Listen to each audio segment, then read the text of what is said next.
यन्मायावशवर्ति विश्वमखिलं ब्रह्मादिदेवासुरा यत् सत्त्वादमृषैव भाति सकलं रज्जो यथा हेर्धनः यत् पादप्लवमेकमेव हि भवाम्बोधेऽस्ति तीर्षावतां वन्देऽहं तं शेषकारणपरं रामाख्यमीशं हरिम् कुन्दलिन्दुसम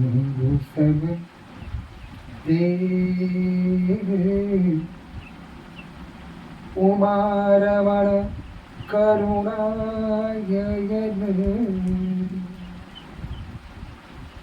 जाहि दीन परने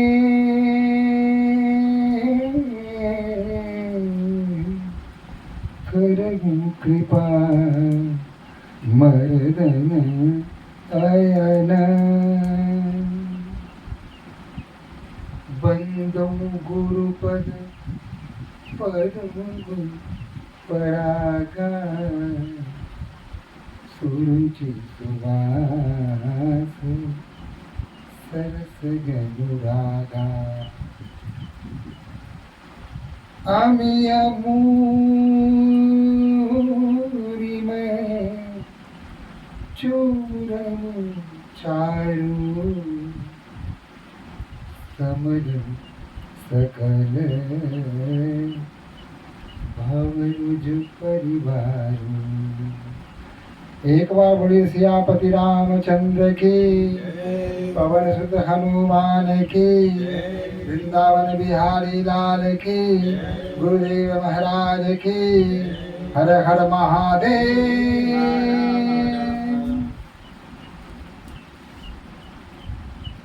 माता पार्वती का तप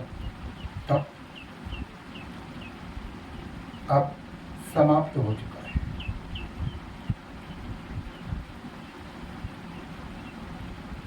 लेकिन ऐसा नहीं है कि उन्होंने अपनी जिद छोड़ दी। वो अभी इस जिद पर अड़ी हैं कि भगवान शिव स्वयं आए।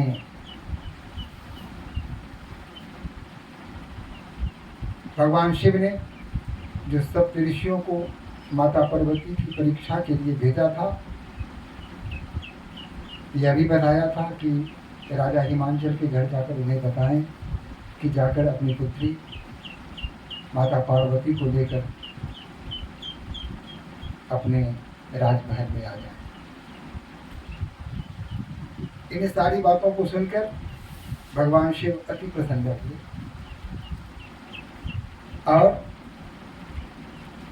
आगे का क्या कार्यक्रम होगा उस पर विचार हो गया। लेकिन कहते हैं कि भगवान शिव कब पुनः समाधि में आ जाए कहना कठिन है।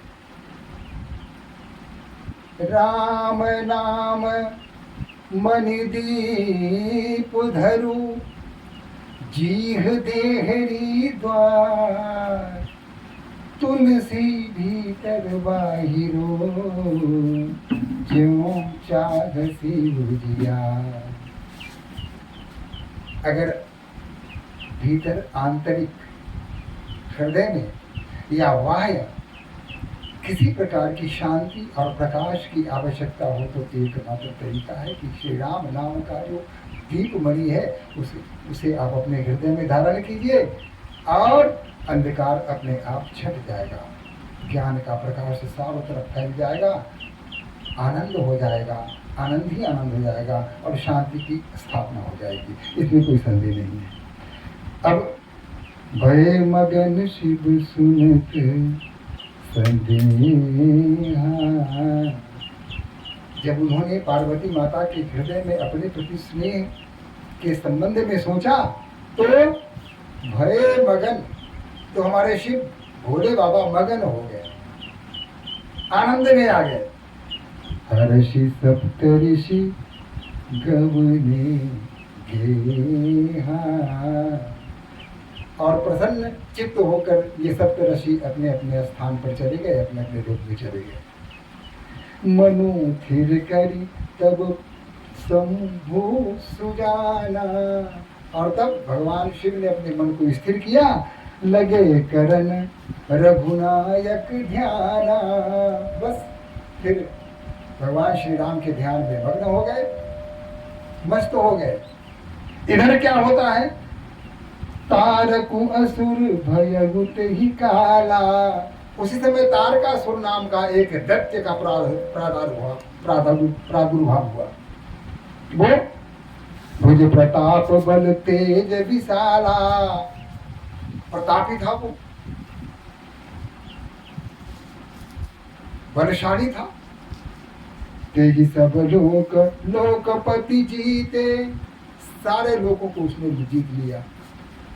भय देव सुख संपत्ति रीते, और देवताओं को सुख और संपत्ति सबसे विहीन होना पड़ा, रहित होना पड़ा, अपना सब कुछ गंवाना पड़ा। अजर अमर सो जीती न जाई, अब वो अजर अमर था, उसको जीतना कठिन था। हारे सुर करी विविध लड़ाई, विविध प्रकार का युद्ध करने के पश्चात भी देवता उससे जीत नहीं सके, उसे पराजित नहीं कर सके।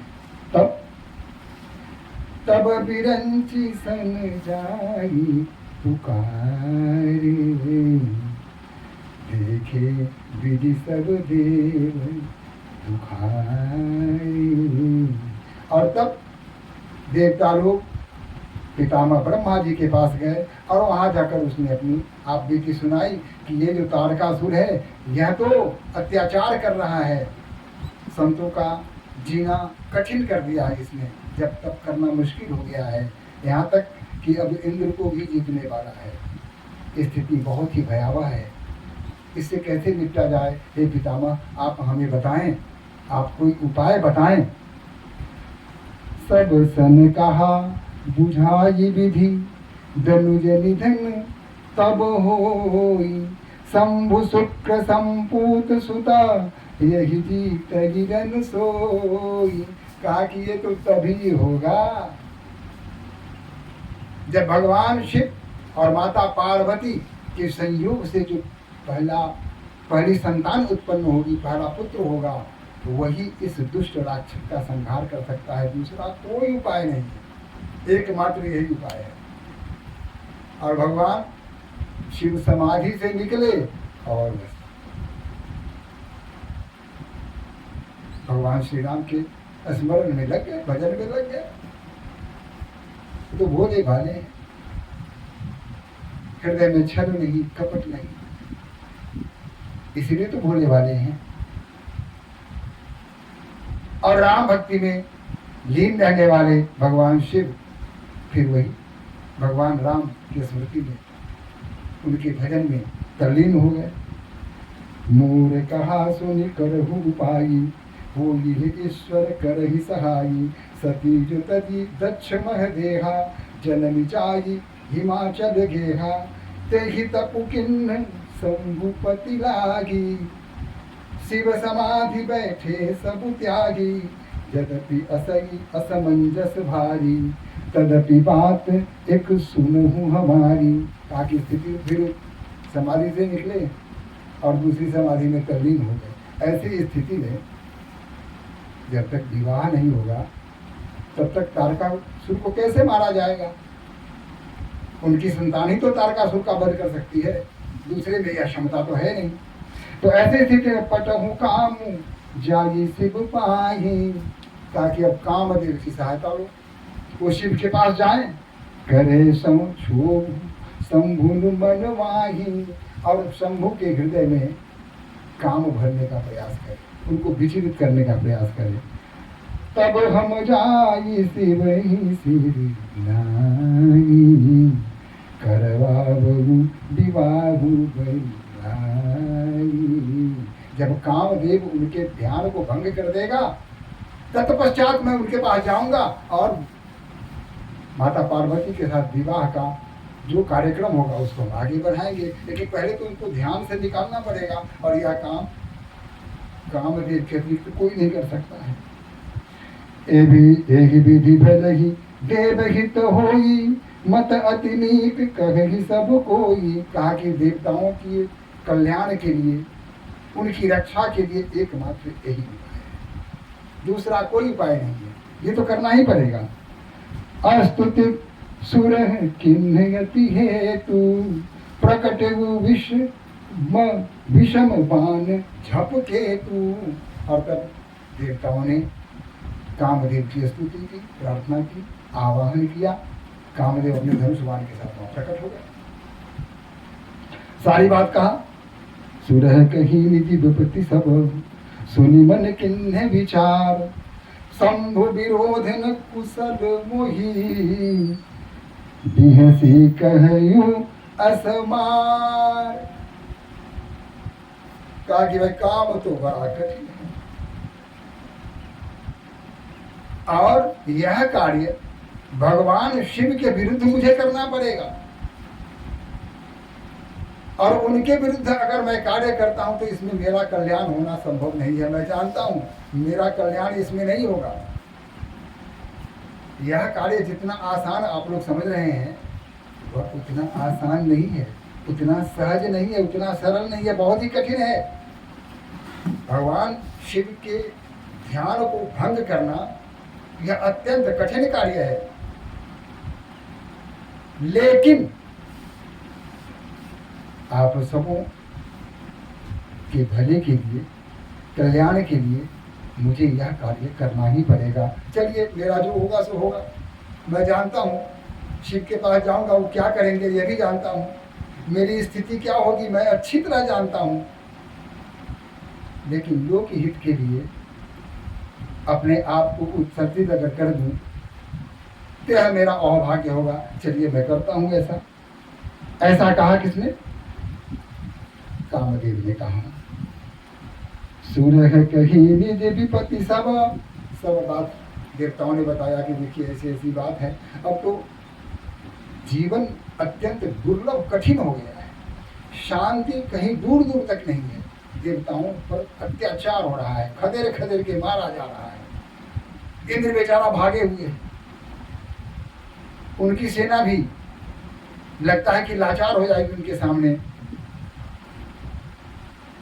अगर इंद्र सामने पड़ गया तो उसको भी पराजित कर देगा, क्योंकि मरने वाला तो है नहीं, किसी के हाथ से मरेगा नहीं, सारे देवता उसके सामने फेल हैं। शिव भी नहीं उसको मार सकते, विष्णु भी नहीं मार सकते। तो ऐसी स्थिति में तो शिव का ध्यान भंग होगा, विवाह होगा, तभी संतान की उत्पत्ति होगी। जब तक वह संतान नहीं आएगी तब तक विश्व का कल्याण संभव नहीं है, देवलोक का कल्याण संभव नहीं है। तीनों लोकों में उसने आतंक मचा रखा है। विप्र, धेनु, सुर और संत ये सभी त्रस्त हैं। तो वही कहा, अपनी बातें बताई। शंभु विरोधन कुशल मोही, बिहसी कहेगु असवार। कहा कि शंभु का विरोध करने पर मेरी कुशलता की कोई गारंटी नहीं है, मैं जैसा हूं वैसा ही रह पाऊंगा, यह करना कठिन ही नहीं असंभव है। पता नहीं शिव क्या कर रहे। खैर, तैयार हो गया। अब कहते हैं कि तदपि करब मैं काज तुम्हारा, यदि मैं तुम्हारा कार्य करने जा रहा हूं। श्रुति कह परम धर्म उपकारा। वेद कहता है कि यह बहुत बड़ा उपकार होता है दूसरों के लिए कार्य करना, कि परहित सरिस धर्म नहीं भाई, नहीं शोक नहीं। परहित सरिस धर्म नहीं भाई, पर पीड़ा सब नहीं अधुमाई। कहते हैं उल्टी है तो क्या, और यह भी होता है। तो आप लोगों का ध्यान उस समय से नहीं था क्या? थोड़ा ध्यान देना था ना। खैर, परहित सरिस धर्म नहीं भाई। दूसरों का उपकार करने के से बड़ा कोई दूसरा धर्म नहीं होता। पर पीड़ा सब नहीं अधमाई। और दूसरों को पीड़ा देने से बढ़कर कोई बड़ा पाप भी नहीं होता। इसलिए यह कार्य मैं करूंगा। हमारा वेद, हमारे पुराण, हमारे सदग्रंथ सारे यही बात बताते हैं, तो मैं यह करूंगा। परहित लगी तजई जो देही। अगर परहित के लिए, दूसरों के कल्याण के लिए अगर अपने शरीर को भी त्यागना पड़े तो संतत संत प्रशंसिते ही। और हमारे जितने भी वांग्मय हैं और जो संत समाज है उसकी प्रशंसा करते हैं। ऐसा कह कि चले सब ही सिर नाई। सबके सामने सर झुकाए, चल पड़े मार, चल पड़े कामदेव। शिव की ओर जाना इतना कठिन नहीं है। कामदेव का यह निश्चय दिखाता है कि कामदेव कितना समर्पित है धर्म के प्रति, बिना यह सोचे कि मेरे साथ अहित तो होना ही होना है,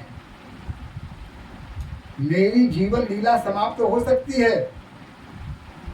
इसके पश्चात भी कामदेव देवताओं के कल्याण के लिए वहां से प्रस्थान कर जाते हैं। शिव विरोध ध्रुव मरनु हमारा। यह ध्रुव है। शिव का विरोध करना अपनी मृत्यु को आमंत्रित करना है। मैं उनका विरोध करने जा रहा हूं। अतः यह शरीर, इसका कोई ठिकाना नहीं है, इसका अंत निश्चित है, ध्रुव है, सत्य है, इसको कोई टाल नहीं सकता। तब आपन प्रभाव विस्तारा। अब अपना प्रभाव उसने दिखाना शुरू कर दिया। निज बस किन्ह सकल संसारा। सारे संसार को अपने बस में कर दिया। कौन? कामदेव। कोपे गुज वही बाच वारी चर केतु। क्षण मह मिटे सकल श्रुति सेतु। जितने भी धर्म कार्य थे, पुस्तकें थी, आदर्श संहिता थी, ये सभी अपने आप को छुपाने लगे। क्योंकि ब्रह्मचर्य बड़ संयम नाना। धीरज धर्म ज्ञान विज्ञान। सदाचार जप जोग विरागा। सभय विवेक कटुक सब भागा। ये जितने भी ब्रह्मचर्य हो, संयम हो, विविध प्रकार के ज्ञान, विराग, सदाचार, जोग, विराग, ये सारे जो अमृत चीजें हैं, इन लोगों ने भागना प्रारंभ कर दिया। क्योंकि चारों तरफ चतुर्दिक अराजकता फैल गई। क्या हुआ? भागे विवेक सहाय सहित सुसुभट संजुग महिमुरे। सद ग्रंथ पर्वत कंदरहि मह जायते ही अवसर दूरे। होनिहार का कर तार को रखवार जग खर भरु परा। दुहि साथ के ही रघुनाथ ते कह कपि और धनु सरुधरा। जो भी कामदेव ने अपना धनुष उठाया, अपना बाण चलाया, तो क्या हुआ? ये विवेक वगैरह सुभट जो भी थे, ये सभी पर्वत के कंदरा में जाकर छुप गए। क्योंकि चतुर्दिक अराजकता फैल चुकी थी। जे सजीव जग अचल चर। नारी पुरुष अस नाम। तेज निज मर जाद तजी। भय सकल बस काम। मर्यादा नाम समाप्त हो चुकी थी। कहीं कोई मर्यादा नहीं रही। सब इतने कामी हो गए कि कहते हैं कि नदियां उछल उछल के समुद्र से जाकर मिलने लगी। कि तालाब और ताल एक दूसरे से मिलने लगे। ये जो लताओं को देखकर पेड़ की डालियां झुकने लगी लताओं से मिलने के लिए। भ्रमर, कोई काम नहीं, फूल पर मंडराने लगे। यह तो इनकी बात है, लेकिन प्रत्यक्ष संसार में जितने भी वन्य जीव थे ये सभी कामुक हो गए। काम के अतिरिक्त इन्हें कुछ भी दिखाई नहीं देता था। सभ्य समाज का कहीं नामो निशान नहीं था, सर्वत्र अराजकता थी। कोई नियम नहीं था, कोई कानून नहीं था, कोई बंधन नहीं था, कोई संयम नहीं था, कोई यज्ञ नहीं रहा, न कोई मर्यादा रहा। सब कुछ लगभग समाप्त हो चुका था। अब सबके हृदय मदन अभिलाषा, लता निकर नभहि सुर शाखा। सबके मन हृदय में काम के अतिरिक्त कोई अभिलाषा शेष रही ही नहीं। जग तप, भगवान का नाम, ये सब समाप्त। मंदिर जाना बिल्कुल बंद, देवताओं की पूजा पाठ सब समाप्त हो गया। नदी उमगी अम्बुज कह धागी, नदी जो है सो उमग उमग के समुद्र की ओर भाग रही है। संगम करही तालाब तलाई, तालाब तलाई के साथ संगम कर रहे हैं। जहाँ असी दशा जड़ के बरनी, ये जड़ों की ये स्थिति है। तो को कही सकई सचेतन करनी, तो जिसमें चेतना है उसकी करनी के संबंध में और क्या कहना। जड़ में जब ऐसी बात हो रही है तो जिसमें चेतना है उसने क्या क्या किया होगा, कल्पना करने की बात है। कीजिए। पशु पंछी नभ जल थर चारी, भये काम बस समय विसारी। सारे समय को भूल कर बस काम के पीछे लगे हुए हैं। काम के अतिरिक्त कहीं कुछ नहीं था। मदन अंध व्याकुल सब लोका, सब मदांध हो चुके थे, सभी व्याकुल थे, शांति नहीं थी। काम के लिए, सारा उसी के लिए जो उनका उद्यम होता था, जो भी उनका कार्यक्रम होता था, वह घुमा फिरा के काम पर ही केंद्रित था। इसके अतिरिक्त और किसी का कहीं ध्यान जाता ही नहीं था। निस दिन नहीं अब लोक ही को का, न दिन का समय न रात का समय, समय और असमय का कोई ध्यान नहीं रहा, उसकी कोई सीमा नहीं रही। देव धनुज नर किन्नर व्याला, मनुष्यों की ही नहीं देवताओं की भी यही हाल थी।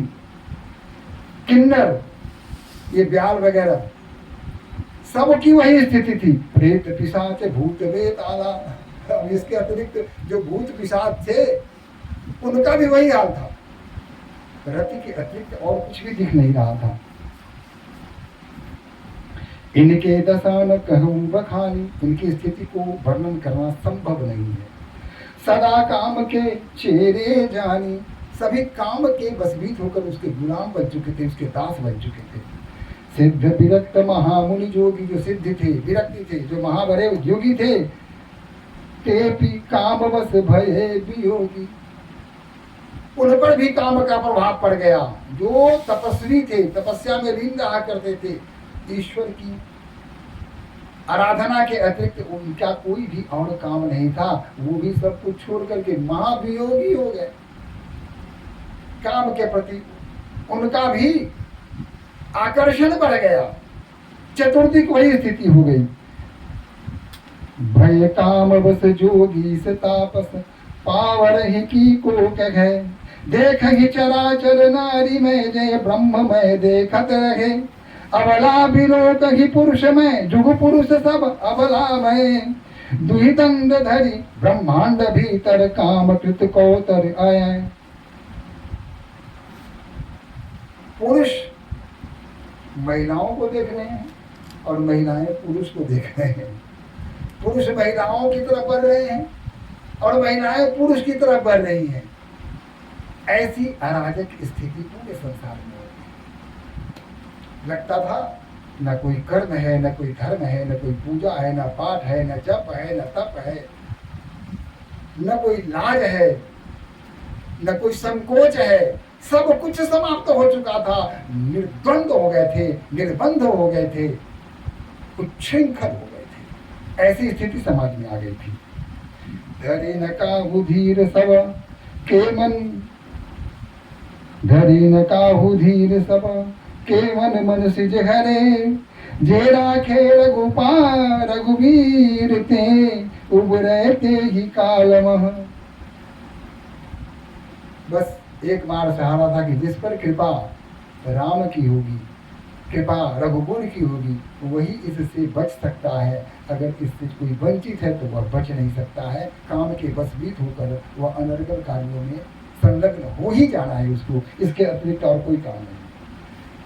अब उभयधरी अस कौतुक भययु, जो लगी काम शंभु पही गयु। अब यहाँ एक और कौतुक हो गया, जिसलिए कामदेव भगवान शिव के पास गया था। अब वहाँ क्या हुआ, शिव ही विरोधी सशंक मारू। भगवान शिव ने सशंक, आशंका के साथ, संदेह के साथ कामदेव को देखा।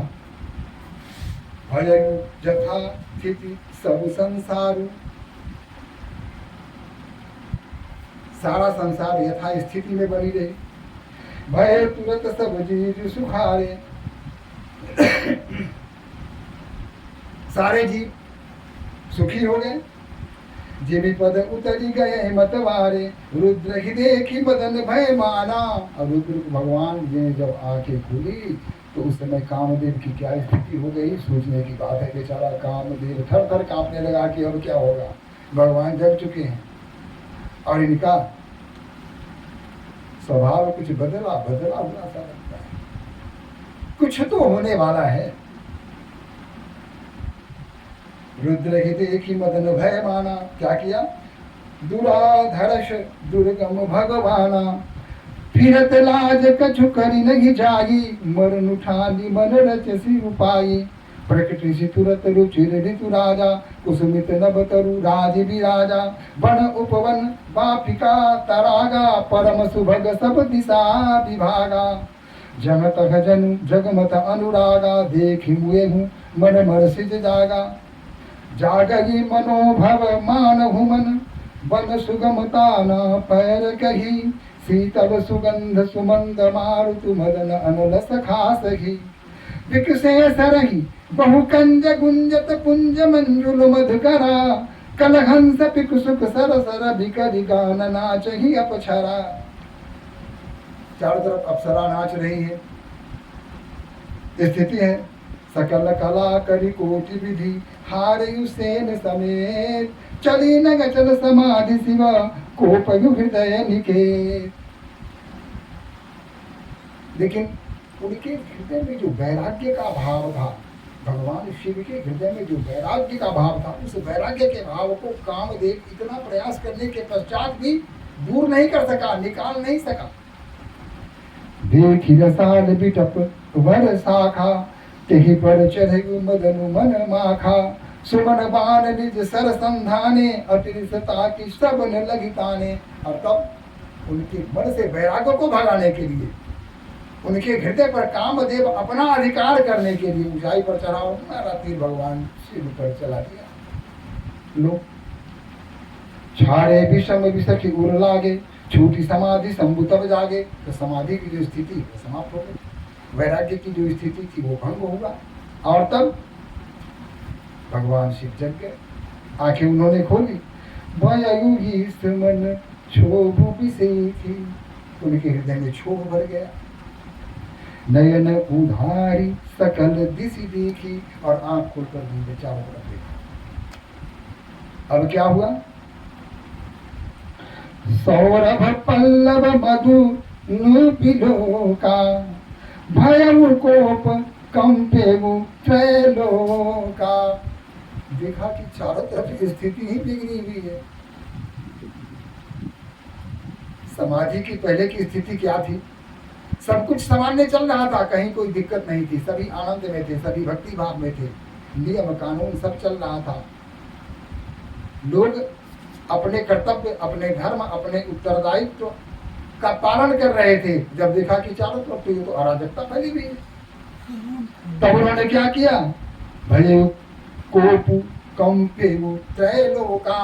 वो भगवान शिव क्रोध में आ गए, और जब क्रोध में आए तो तीनों लोग कांपने लगा, भय से थर्रा गया। अब क्या होगा, हम लोगों ने तो किया, किसी तरह भोला हुआ को लगा दिया, अब जग गए तो अब क्या होगा, इस स्थिति का सामना कैसे किया जाएगा।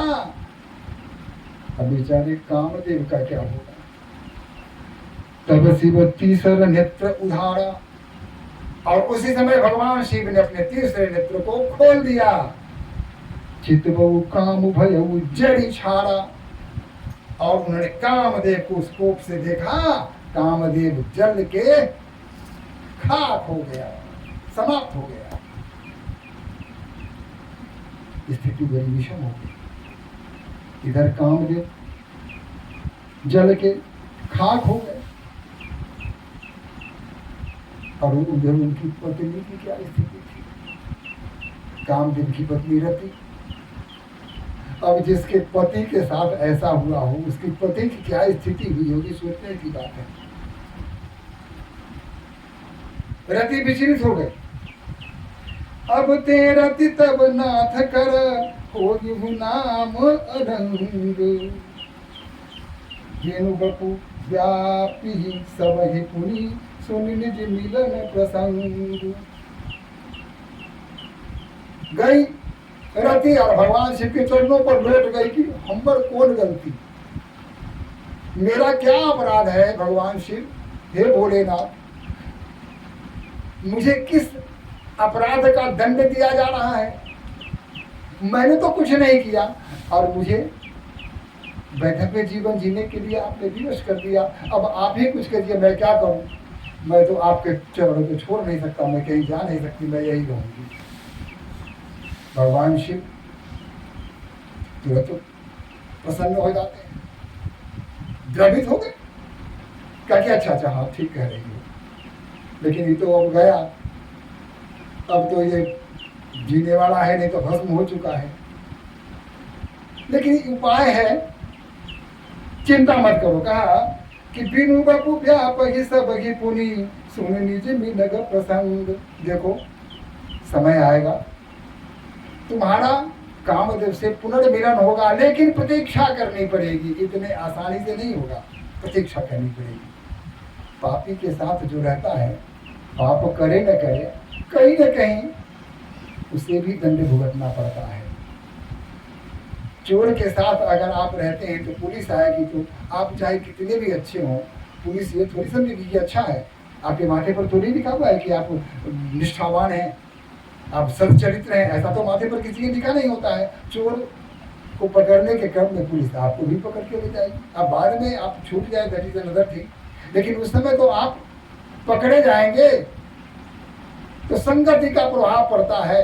कामदेव ने जो किया उसका प्रभाव तो रति पर पड़ना ही था, रति को भोगना ही था। लेकिन भगवान शिव ने कहा कि चिंता करने की बात नहीं है, धैर्य रखना पड़ेगा, प्रतीक्षा करनी पड़ेगी, सारी बातें सामान्य हो जाएंगी, स्थिति सामान्य होगी। उन्होंने बताया, जब जदुवंश कृष्ण अवतारा, जब द्वापर युग में यदुवंश में कृष्ण अवतार लेंगे, हो ही हरण महा मही भारा। उस समय जो संसार में ये जो दैत्य है, राक्षस चारों तरफ अत्याचार कर रहे हैं, उनको वो समाप्त करेंगे। कृष्ण तनय हो ही पति तोरा, भगवान कृष्ण के जो पुत्र होंगे वही तुम्हारे पति होंगे। वचनु अन्यथा हो ही न मोरा, मैंने जो कहा वही सत्य होगा, चिंता करने की बात नहीं है। रति गवनी सुनी शंकर वाणी, भगवान शंकर की वाणी को सुनकर रति संतुष्ट हो गई। कथा अपर अब कहूँ बखानी, देव समाचार सब पाए, ब्रह्मादिक वैकुंठ सिधाए। सब सुर विष्णु विरंची समेता, गए जहाँ शिव कृपा निकेता। पृथक पृथक तिन किन्ने प्रशंसा, भय प्रसन्न चंद्र अवसंतंसा। बोले कृपा सिंधु वृष केतु, कहु अमर आए कही हेतु। किसी कह विधि तुम प्रभु अंतर्यामी, तदपि भगत सब बिन बहु स्वामी। सकल सुरह के हृदय सा, शंकर परम बुझाहु। निज नयन ही देखन चहगी, नाथ तुम्हारे विवाहु। सारे देवतागण अपने अपने विमान से चढ़ के कैलाश में पहुंच गए। भगवान शिव के पास चारों तरफ गए, भगवान अचंभित हो गए, आखिर क्या हुआ, अचानक आप लोगों का आगमन क्यों हुआ। पहले से कोई सूचना नहीं थी और अचानक आप लोग हैं, आपका स्वागत है। लेकिन आपके अचानक आगमन से को मैं समझ नहीं पाया, आप मुझे बताएं। ब्रह्मा जी ने कहा, सच्चाई तो ये है कि हम सब आपका विवाह देखना चाहते हैं। हम चाहते हैं कि माता पार्वती के साथ विवाह के बंधन में आप बंध जाएं, आप उन्हें अंगीकार कर लें। इसके लिए हम आपसे आज्ञा लेने आए हैं। आप कहें तो हम लोग विवाह की तैयारी करना प्रारंभ कर देते हैं। सकल सुरह के हृदय दशा शंकर परम उछाऊ, निज नयन ही देखा चही नाथ तुम्हारी विवाह। शिव शंकर भी प्रसन्न हो गए और देवताओं ने भी कहा कि हम अपनी इन आंखों से आपके विवाह को देखना चाहते हैं। यह कामना, यह मनोकामना, हम देवताओं की मनोकामना आप पूरी करें, बड़ी आपकी कृपा होगी। यह उत्सव देखिए भर लोचन, सोई कछु करहु मदन मद मोचन, कामु जारी रति कहूँ वर दीना, कृपा सिंधु यह अति भल किन्ना। आपने कामदेव को मार के बड़ा अच्छा किया।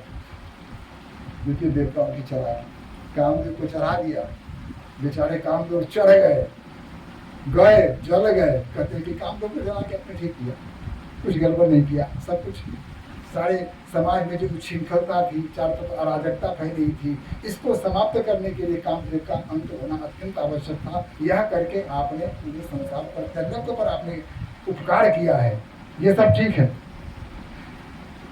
ससती करी पुन करहु पसाऊ, नाथ प्रभु कर सहज सुभाऊ, पार्वती तपु किन्ह अपारा, करहु तासु अस अंगीकारा। जैसा कि आप जानते हैं कि माता पार्वती ने कठिन से कठिन तप किया है। अब उस तप का प्रतिफल मिलना उसके लिए आवश्यक है। इसलिए हे भगवान शिव, अब हमें आज्ञा दीजिए कि हम आपके विवाह की तैयारी करना प्रारंभ कर दें, हम उत्सव की तैयारी करना प्रारंभ कर दें। सभी देवताओं ने कहा, सबने प्रार्थना की। सारे देवता हाथ जोड़ करके भगवान शिव की प्रार्थना में तल्लीन हो गए।